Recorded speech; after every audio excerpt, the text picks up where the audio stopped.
Update nga tayo sa Gilas Pilipinas sa kanilang paghahanda sa third window kontra nga sa New Zealand at Australia.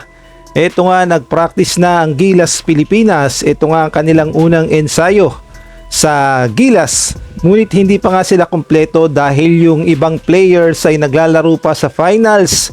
Partikular na sa Barangay Ginebra sila Justin Brownlee, Scotty Thompson. Kaya naman hindi pa talaga kumpleto ang Gilas Pilipinas players.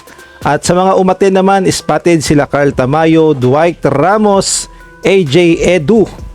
Ang mga bagong Gilas players na kagaya na lamang ni Mike Phillips, Justin Baltasar at ito pa lang si KQ, Kevin Kembao ay kasama din sa Gilas Pilipinas practice. At maganda nga ito dahil mukhang maaga ang practice ng Gilas Pilipinas.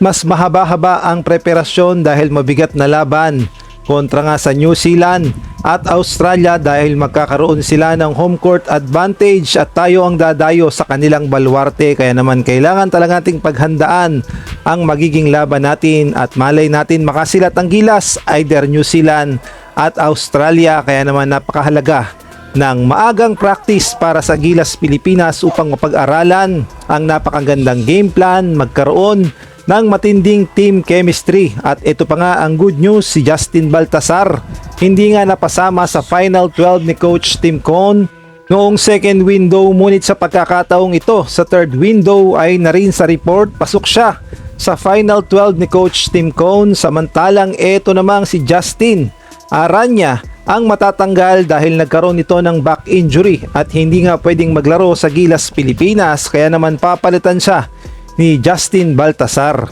Samantalang si Mike Phillips naman ay malaki din ang tsansang mapasama sa Final 12 dahil sinusubukan siya ni Coach Tim Cone kung kaya na ba niyang makipagsabayan sa mga malalakas na kupunan sa third window, at sa tingin ko ay makakapasok din ito sa Final 12 dahil kailangan natin ng malakas na big man na kagaya na lamang ni Mike Phillips na pwedeng center at pwede ring forward.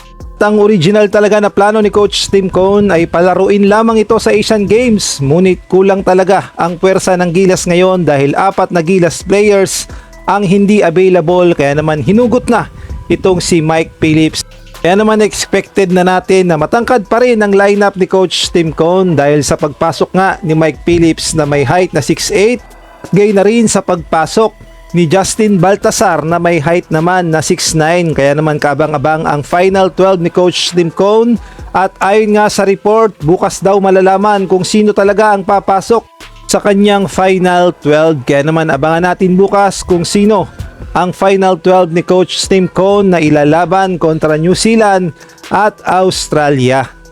Kung nagustuhan mo ang video na to, paki-like naman, paki-subscribe, paki-follow na rin para updated ka sa susunod kong i-upload.